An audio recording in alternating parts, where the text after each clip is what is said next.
Buenas noches. Parece que fue ayer cuando desde este mismo espacio les dábamos la bienvenida a Relatos del Mar, las historias de la historia del hombre y el medio marino. Pues no fue ayer, porque si llevan la cuenta, llevamos con ustedes ya 10 programas, es decir, que llevamos con ustedes desde enero. En fin, hechas las cuentas, vamos a lo que nos ocupa. Veamos qué tenemos esta noche. Nuestro primer reportaje no nos lleva muy lejos, nos quedamos en Europa, en un punto clave desde el punto de vista de la navegación. Hablamos del Canal de la Mancha. En ese escenario atlántico que separa las islas británicas del continente, se cruzan cientos de barcos de todos los tipos y bajo el pabellón de todas las banderas del mundo. Un paso de estas características necesariamente tiene que estar vigilado. La primera historia de Relatos del Mar esta noche va de guardacostas. A bordo de una patrullera bretona, el Abel Gallant, nos acercaremos al trabajo de los policías del mar.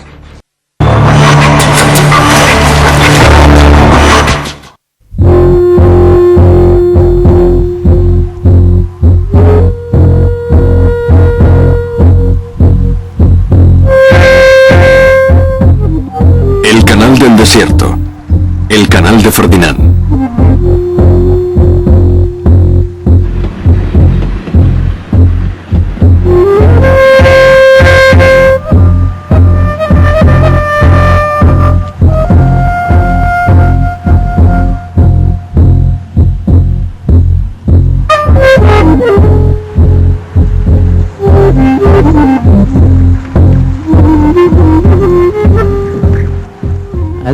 A menudo me preguntaban qué era lo más interesante del oficio de piloto. Desde luego, navegar por un canal en medio del desierto no tenía nada de interesante. Lo más apasionante era tener que manejar barcos diferentes y relacionarme con comandantes y gentes de distintos países, con mundos diferentes.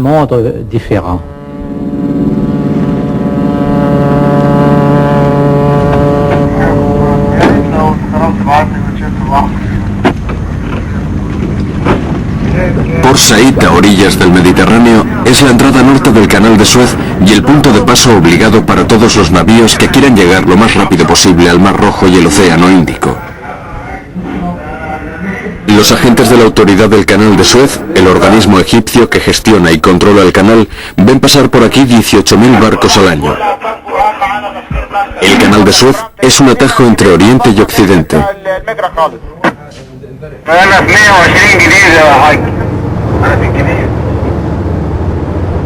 Nos encontramos a bordo del Esteir, un buque frigorífico procedente de Brest con destino al estrecho de Ormuz.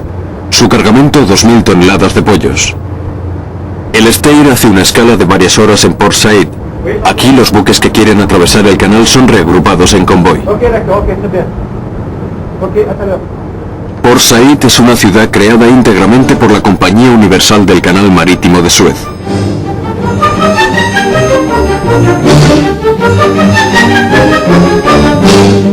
...1929...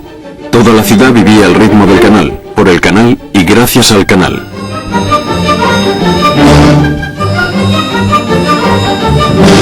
Son imágenes de una actividad a la vez febril y rutinaria, aunque ya muy lejana, y demuestran que al igual que toda la historia de Oriente Próximo, la vida del canal sería cuando menos agitada.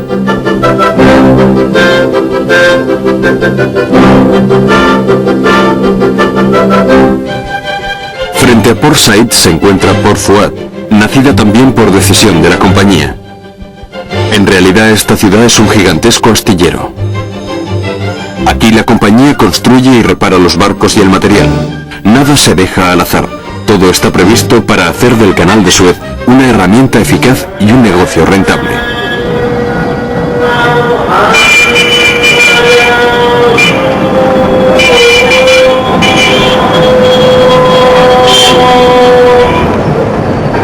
Apodada la Cayenne del desierto, durante la excavación del canal, Port Said fue en gran parte construida sobre la arena procedente de los trabajos de dragado. Antiguamente era un pequeño campamento de cabañas construidas sobre pilotes, pero hoy es una ciudad de 300.000 habitantes, una zona franca y el primer puerto de Egipto por sus relaciones con Extremo Oriente.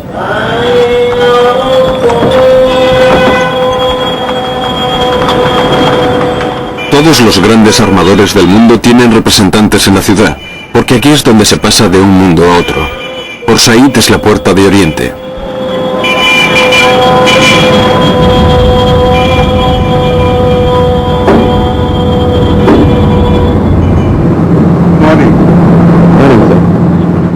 El Steyr saldrá con el convoy que parte de Port Said a las 7. De madrugada, un piloto de la autoridad del canal sube a bordo.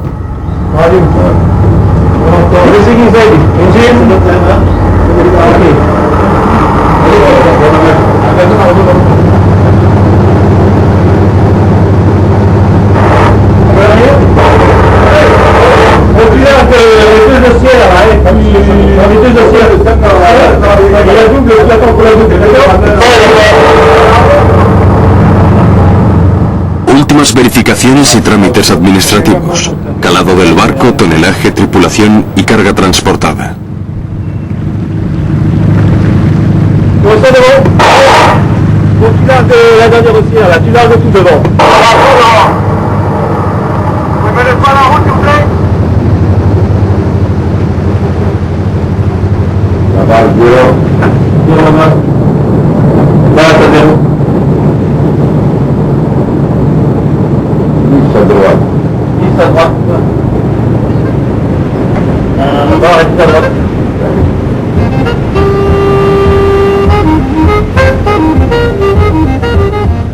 Durante la travesía, el barco será conducido por varios pilotos.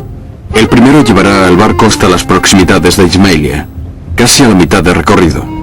El canal tiene 170 kilómetros de largo y es una vía marítima casi rectilínea excavada en el desierto, entre África y Asia.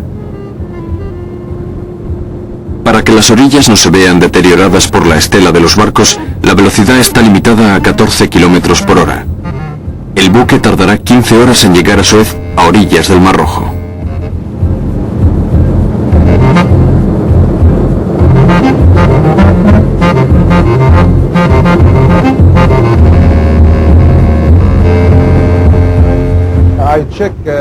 Yo controlo la velocidad del barco en el canal. Todos los barcos deben navegar a la misma velocidad para que en todo momento estén separados por una distancia de aproximadamente 1 milla. Las reglas del canal de Suez dicen que el piloto aconseja al comandante,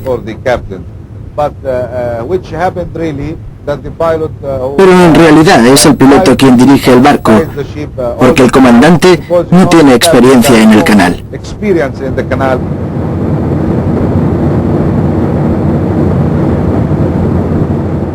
Para otra persona sería difícil, pero yo tengo 10 años de experiencia en el canal. Los pilotos conocemos las corrientes, los vientos y podemos controlar la velocidad. Para nosotros es fácil.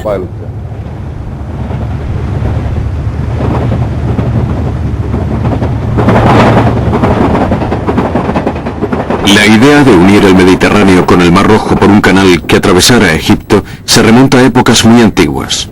En la época de los faraones existía una vía de agua que unía los dos mares, aprovechando los tramos navegables del Nilo. A lo largo de los siglos, dicho canal desaparecería varias veces cubierto por las arenas del desierto. Habría que esperar hasta los tiempos de Napoleón Bonaparte para que se volviera a hablar de la necesidad de una vía rápida que uniera Europa y Oriente. En 1799, Napoleón envía un equipo de ingenieros a los territorios desérticos del Istmo de Suez.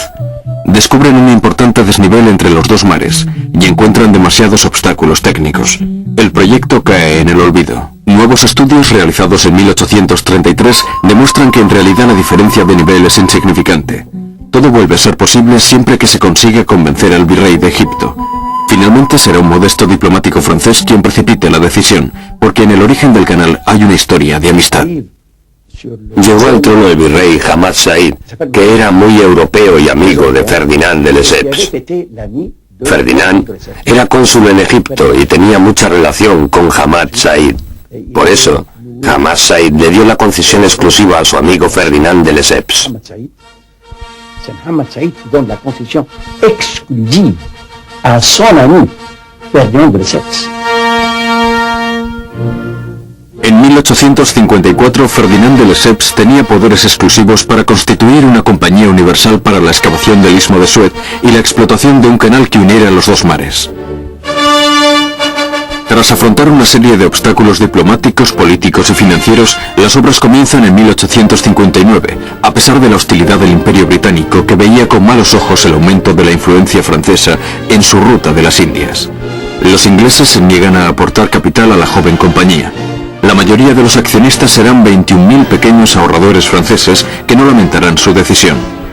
10 años después, en 1869, las aguas del Mar Rojo se funden con las del Mediterráneo.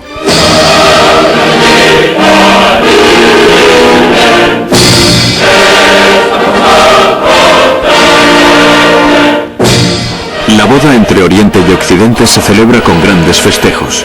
El Canal de Suez es una realidad.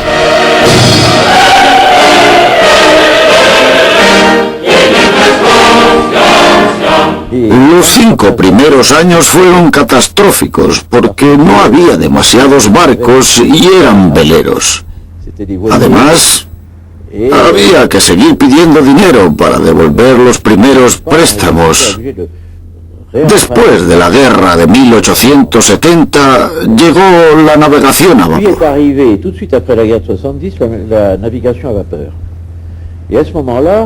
Aquello significó una verdadera revolución para la compañía, ya que los steamers, como se les llamaba entonces, fueron reemplazando poco a poco a los veleros. Poco después ya suponían un 95% del tráfico. A partir de aquel momento empezó a haber muchos más barcos y el canal se convirtió en un negocio enormemente rentable.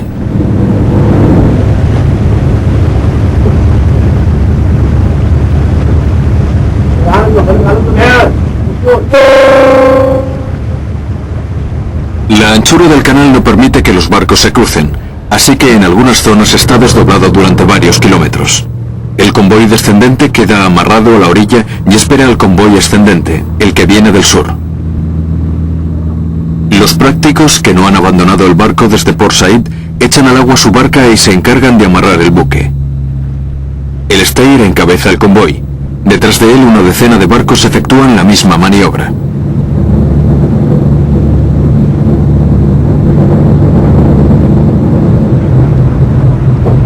La espera al convoy ascendente puede durar varias horas y el piloto aprovecha para desembarcar. Inmediatamente otro empleado vendrá a reemplazarle.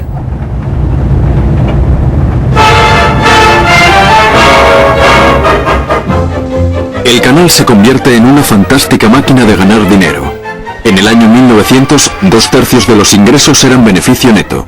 Los accionistas se enriquecen, el valor de las acciones no deja de subir y su rentabilidad anual es muy alta. Suez se convierte en un símbolo del éxito del capitalismo francés. Por supuesto, la compañía no contrata a cualquiera. La compañía tenía técnicos de primera clase en los puestos administrativos. A la hora de contratar a una persona teníamos en cuenta su titulación, por supuesto, pero también se tenía muy en cuenta la dignidad de su vida. Eso tenía una gran importancia. A diferencia de otras muchas empresas, era muy frecuente que los hijos sucedieran a los padres en las oficinas y eso daba muy buenos resultados porque fomentaba la buena educación.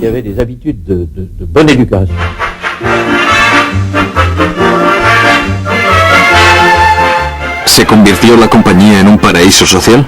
Desde luego los directivos y los empleados ganaban un salario muy superior al que cobrarían en Francia, pero los obreros vivían en condiciones mucho más precarias. Los egipcios cobraban la mitad que un europeo por el mismo trabajo y debían conformarse con puestos subalternos.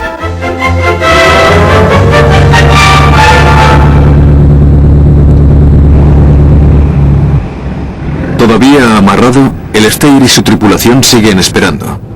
En todo caso, bordear el Cabo de Buena Esperanza, es decir, rodear África, hubiera alargado la ruta 15 días. Para el comandante se trata de un viaje rutinario. Creo que debo haber cruzado el canal unas 15 veces. ¿Cree que el canal está adaptado a los navíos de hoy en día? Sí, está bien. Es una ruta fácil. Yo creo que podríamos cruzarlo incluso sin piloto. Es ancho, se maniobra bien y no hay problemas. Aunque siempre puede haber una avería en el timón o en las máquinas.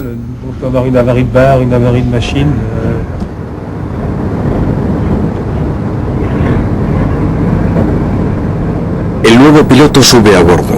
Él acompañará al barco hasta Suez.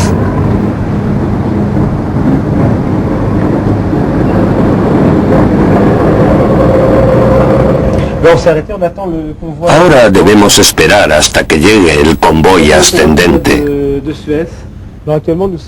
Cuando haya pasado el último barco, podremos continuar nuestra ruta.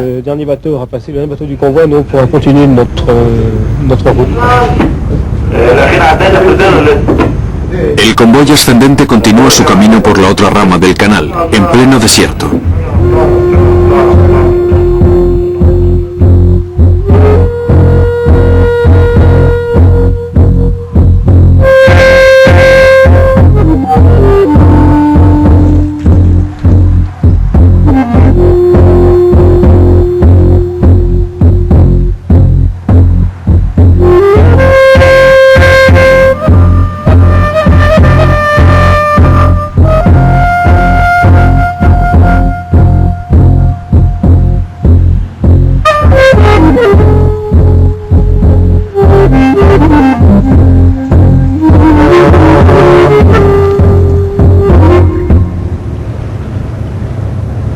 En 1920 un barco tardaba 70 días en viajar de Marsella a Saigón.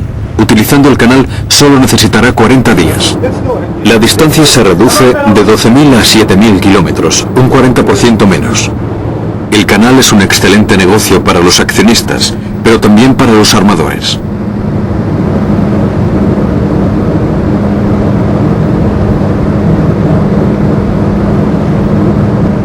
Tras 6 horas de espera, el convoy puede zarpar finalmente.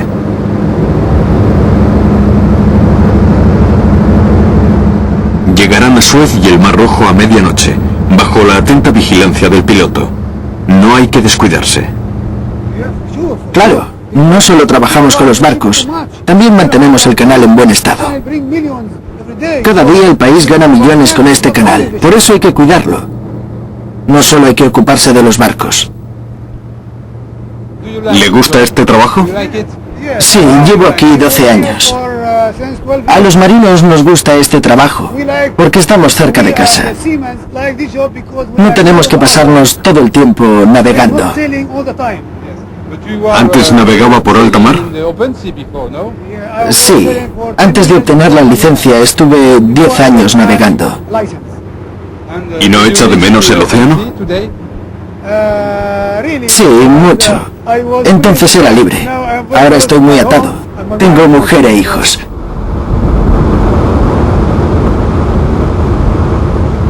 A mitad de camino, Ismailia, una ciudad construida por la compañía, se convirtió en la capital del canal de Suez.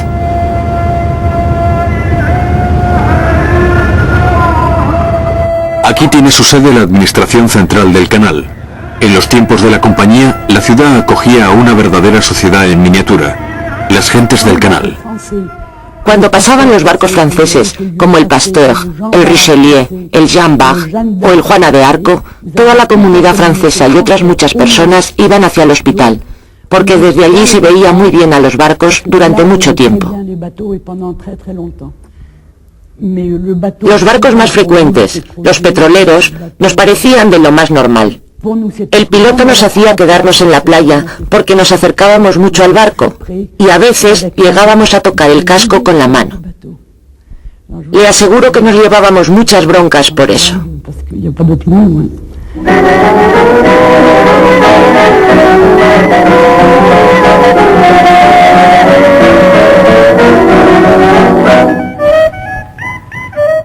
Las generaciones se sucedían, pero el paso de los años no parecía afectar a la muy digna y riquísima Compañía Universal del Canal de Suez. Se constituyó una sociedad de burgueses cultos de finales del siglo XIX, extremadamente corteses los unos con los otros y bastante ceremoniosos en sus relaciones.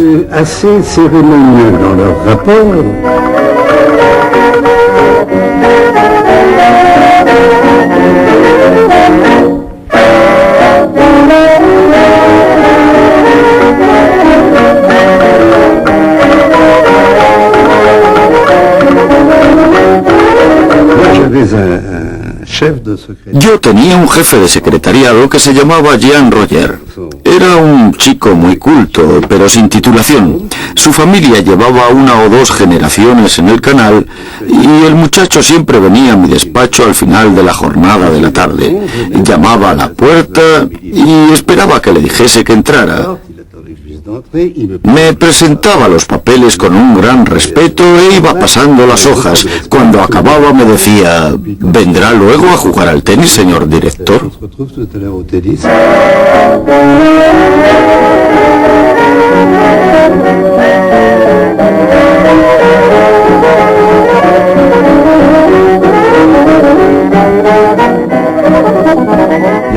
Había momentos en los que nos sentíamos ridículos. En la misa de Navidad nos íbamos sentando en orden jerárquico, desde el altar hasta la última fila. En los bancos estaba puesto el nombre.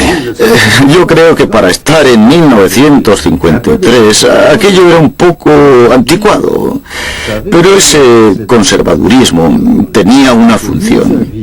Ante gente como los egipcios, que después de la época del Imperio Otomano estaban organizados de una forma muy concreta, había que mostrar la jerarquía.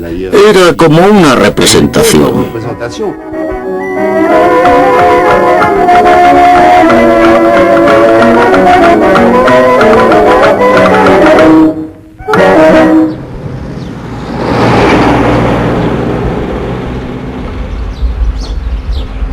Los directivos de la compañía vivían en el barrio de las Villas, en Ismailia.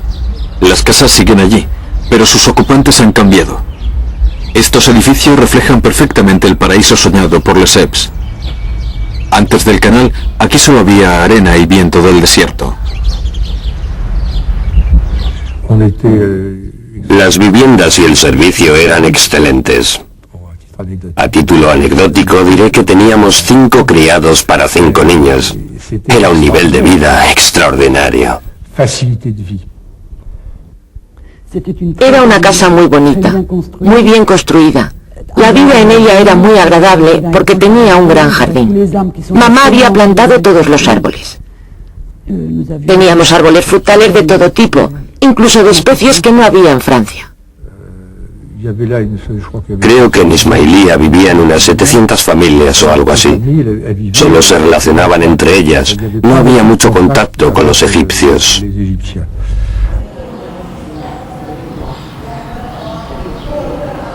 A pocos metros del canal, la habitación de Ferdinand de Lesseps se va deteriorando lentamente. Con los años, su compañía se convirtió en un verdadero estado dentro del estado, en pleno corazón de Egipto. Incluso podía permitirse la realización de films de propaganda, algo excepcional en 1929. Ismailia es el centro administrativo en el que se concentran los servicios generales. Sus bosques, jardines y su aislamiento hacen de Ismailia un verdadero oasis. La compañía se encarga del servicio de limpieza, riego de las calles, nivelado de aceras, limpieza y retirada de los desechos domésticos, el sanatorio al que vienen a descansar con sus familias los agentes cansados, Hospital de San Vicente de Paúl, las hermanas del hospital, la maternidad, el canal de Ismailia por el que transcurre el agua dulce del Nilo es recorrido por barcas cuya silueta no ha cambiado desde la época de los faraones.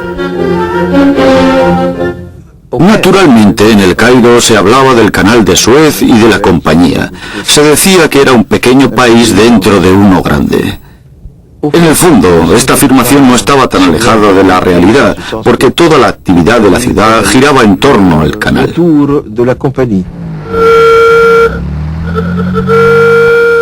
Y yo creo que a algunos altos directivos de la compañía les gustaba oír eso, porque cuando se hablaba de un Estado dentro del Estado, eso significaba que ellos eran como jefes de Estado. El éxito técnico y financiero de Lesseps bien merecía una estatua. Obra monumental, parecía destinada a señalar para siempre la entrada al canal. Sin embargo, la historia le reservaba algunas sorpresas, y sus días estaban contados.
Bueno, se preguntarán qué más pasó con el canal de Suez hasta nuestros días, ¿no? Pues no se lo vamos a contar esta noche. Hay segunda parte, pero os vamos a dejar intrigados toda una semana. El jueves que viene saciaremos su curiosidad con esa segunda entrega de la historia reciente del canal que comunica el Mediterráneo con el Índico, Oriente y Occidente. La próxima semana veremos también otro documental que tiene al continente africano como escenario. Al suroeste de Marruecos, los inaccesibles acantilados desérticos son un lugar propicio para la pesca. Con una caña y un poco más, un puñado de hombres hace equilibrios sobre el vacío para obtener ese botín. El jueves que viene, a las 9 de la noche, en Teleasturias, Relatos del Mar. Hasta entonces.